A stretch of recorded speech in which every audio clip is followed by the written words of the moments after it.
Cricket ಜಗತ್ತಿನ interesting ಸುದ್ದಿಗಳನ್ನು quick ಆಗಿ ಹೇಳ್ತೇನೆ ಕ್ರಿಕೆಟ್ ರೌಂಡ್ ಅಪ್ ನಲ್ಲಿ. ನಾನು ಶಾಂತಾ. ನೀವು ಸುದ್ದಿಯಾನದ ಸಬ್ಸ್ಕ್ರೈಬರ್ ಆಗೋದಕ್ಕೆ ಮರಿಬೇಡಿ. ಭಾರತ ಮತ್ತು ಇಂಗ್ಲೆಂಡ್ ನಡುವಿನ ಟೆಸ್ಟ್ ಸರಣಿ ಮುಗಿತಾ ಇದ್ದಂತೆ ಇಂಗ್ಲೆಂಡ್ ತಂಡದ ಮಾಜಿ ವೇಗಿ ಸ್ಟುವರ್ಟ್ ಬ್ರಾಡ್ ಸಂಯೋಜಿತ ಪ್ಲೇಯಿಂಗ್ 11 ಹೆಸರಿಸಿದ್ದಾರೆ. ಆರಂಭಿಕರಾಗಿ ಕೆಎಲ್ ರಾಹುಲ್ ಹಾಗೆ ಯಶಸ್ವಿ ಜೈಸ್ವಾಲ್ ಕಾಣಿಸಿಕೊಂಡಿದ್ದಾರೆ. ಇನ್ನು 3ನೇ ಕ್ರಮಾಂಕಕ್ಕೆ ಇಂಗ್ಲೆಂಡ್ನ ಓಲಿ ಪೋಪ್ ಅವರನ್ನ ಹೆಸರಿಸಿದ್ದಾರೆ. ಹಾಗೆ 4ನೇ ಕ್ರಮಾಂಕಕ್ಕೆ ಜೋ ರೂಟ್ ಅವರನ್ನ ಆಯ್ಕೆ ಮಾಡಿದ್ದಾರೆ. ಆದರೆ ಶುಭ್ಮನ್ ಗಿಲ್ ಅವರನ್ನ ಕೈ ಬಿಟ್ಟಿರೋದು ಅಚ್ಚರಿಗೆ ಕಾರಣವಾಗಿದೆ. ಇಂಗ್ಲೆಂಡ್ ವಿರುದ್ಧದ ಸರಣಿಯಲ್ಲಿ ಮೊಹಮ್ಮದ್ ಸಿರಾಜ್ ಒಟ್ಟು 80 ಲಕ್ಷ ಸಂಭಾವನೆ ಪಡೆದಿದ್ದಾರೆ.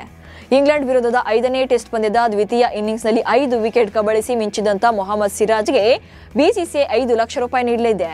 ಇದರ ಜೊತೆಗೆ 75 ಲಕ್ಷ ರೂಪಾಯಿ ಪಂದ್ಯ ಶುಲ್ಕವನ್ನು ಪಡೆಯಲಿದ್ದಾರೆ.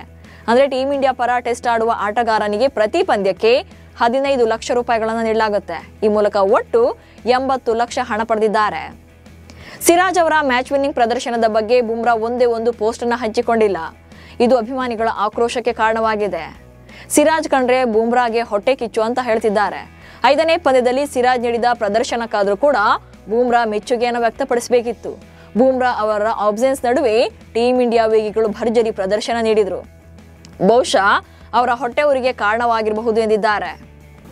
ಕನ್ನಡಿಗ ಕೆಎಲ್ ರಾಹುಲ್ ಅವರ ಬಗ್ಗೆ ಟೀಂ ಇಂಡಿಯಾದ ಮಾಜಿ ಬೌಲರ್ ಆಶೀಶ್ ನೆಹ್ರಾ ಪ್ರಶಂಸೆ ವ್ಯಕ್ತಪಡಿಸಿದ್ದಾರೆ.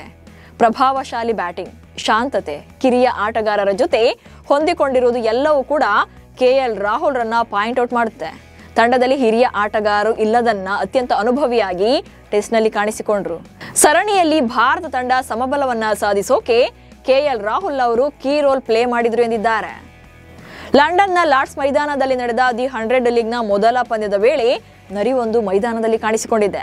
ಲಂಡನ್ ಸ್ಪಿರಿಟ್ ಹಾಗೆ ಓವಲ್ ಇನ್ವಿನ್ಸಿಬಲ್ ತಂಡಗಳ ನಡುವಿನ ಈ ಪಂದ್ಯದ ವೇಳೆ ಮೈದಾನದಲ್ಲಿ ಓಡಾಡ್ತಾ ಇದ್ದ ನರಿಯನ್ನ ಸಿಬ್ಬಂದಿ ಹೊರಗೆ ಕಳಿಸುವಲ್ಲಿ ಯಶಸ್ವಿಯಾಗಿದ್ದಾರೆ. ಲಂಡನ್ನ ಪ್ರಮುಖ ಮೈದಾನದಲ್ಲಿ ಕಾಣಿಸಿಕೊಂಡ ನರಿಯ ವಿಡಿಯೋ ವೈರಲ್ ಆಗ್ತಾ ಇದೆ. ಸೆಪ್ಟೆಂಬರ್ 9ರಿಂದ ಶುರುವಾಗಲಿರುವಂತಹ ಏಷ್ಯಾ ಕಪ್ ಟೂರ್ನಿಯಲ್ಲಿ ಟೀಂ ಇಂಡಿಯಾವನ್ನ ಸೂರ್ಯಕುಮಾರ್ ಯಾದವ್ ಲೀಡ್ ಮಾಡಲಿದ್ದಾರೆ. ಈ ಪಂದ್ಯಗಳು ಟಿ20 ಮಾದರಿಯಲ್ಲಿ ನಡೆಯಲಿದ್ದು, ಹೀಗಾಗಿ ಪ್ರಸ್ತುತ ಭಾರತ ಟಿ20 ತಂಡದ ನಾಯಕ ಸೂರ್ಯಕುಮಾರ್ ಯಾದವ್ ಅವರನ್ನೇ ಕ್ಯಾಪ್ಟನ್ ಆಗಿ ಮುಂದುವರಿಸಲು ನಿರ್ಧಾರ ಮಾಡಿದೆ. ಇನ್ನು ಟೆಸ್ಟ್ ತಂಡದ ನಾಯಕ ಶುಭ್ಮನ್ ಗಿಲ್ ಅವರಿಗೆ ಉಪನಾಯಕತ್ವ ನೀಡುವಂತ ಸಾಧ್ಯತೆ ಇದೆ. ಭಾರತ ಕ್ರಿಕೆಟ್ ತಂಡದ ಸ್ಟಾರ್ ಆಟಗಾರ ರಿಷಬ್ ಪಂತ್ ಬಾಗಲಕೋಟೆ ಜಿಲ್ಲೆ ಬೀಳಗಿ ತಾಲೂಕಿನ ರಬಕವಿ ಗ್ರಾಮದ ನಿವಾಸಿ ಜ್ಯೋತಿ ಕಣಬೂರ್ ಅವರ ಶಿಕ್ಷಣಕ್ಕೆ ಸಹಾಯ ಮಾಡಿದ್ದಾರೆ. ಇವರ ಕುಟುಂಬ ಆರ್ಥಿಕ ಸಂಕಷ್ಟದಲ್ಲಿ ಇರೋದು ಗೊತ್ತಾಗ್ತಾ ಇದ್ದಂತೆ ತಕ್ಷಣವೇ ಅಗತ್ಯವಿರುವಂತಹ 40,000 ರೂಪಾಯಿಗಳನ್ನ ನೇರವಾಗಿ ಕಾಲೇಜಿಗೆ ಪಾವತಿಸಿದ್ದಾರೆ.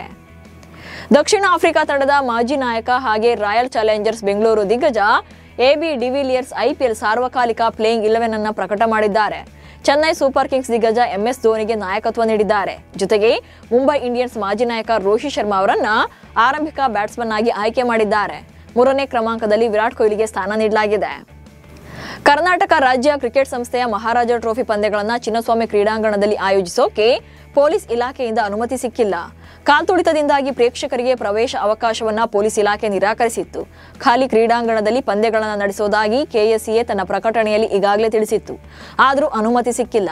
ಒಂದೊಮ್ಮೆ ಚಿನ್ನಸ್ವಾಮಿಯಲ್ಲಿ ಅವಕಾಶ ಸಿಗದೇ ಇದ್ರೆ ಮೈಸೂರು ಅಥವಾ ಹುಬ್ಬಳ್ಳಿಯಲ್ಲಿ ಪಂದ್ಯಗಳನ್ನು ಆಡಿಸುವಂತ ಅನಿವಾರ್ಯ ಬರಬಹುದು. ವಿರಾಟ್ ಕೊಹ್ಲಿ ಮತ್ತು ರೋಹಿತ್ ಶರ್ಮಾ ಟೆಸ್ಟ್ ಮತ್ತು ಟಿ20 ಐಗಳಿಂದ ನಿವೃತ್ತರಾಗಿದ್ದು, ಏಕದಿನ ಪಂದ್ಯಗಳಲ್ಲಿ ಮಾತ್ರ ಉಭಯ ಆಟಗಾರರನ್ನ ಕಾಣಬಹುದಾಗಿದೆ. ಆದರೆ ಇದರಲ್ಲಿ ವಿರಾಟ್ಗೆ ಈಗ 36 ವರ್ಷವಾಗಿದ್ದು, ವಿಶ್ವಕಪ್ ವೇಳೆಗೆ 38 ವರ್ಷವಾಗಲಿದೆ. ಹೀಗಾಗಿ ಅವರು 2027ರ ವಿಶ್ವಕಪ್ಗೆ ಇರ್ತಾರಾ ಅಥವಾ ಇಲ್ವಾ ಎನ್ನುವಂತಹ ಚರ್ಚೆಗಳು ಕೂಡ ನಡೀತಾ ಇವೆ. ಇವೆಷ್ಟು ಇವತ್ತಿನ ಕ್ರಿಕೆಟ್ ರೌಂಡ್ ಅಪ್ ಸುದ್ದಿಗಳು. ನಮಸ್ಕಾರ.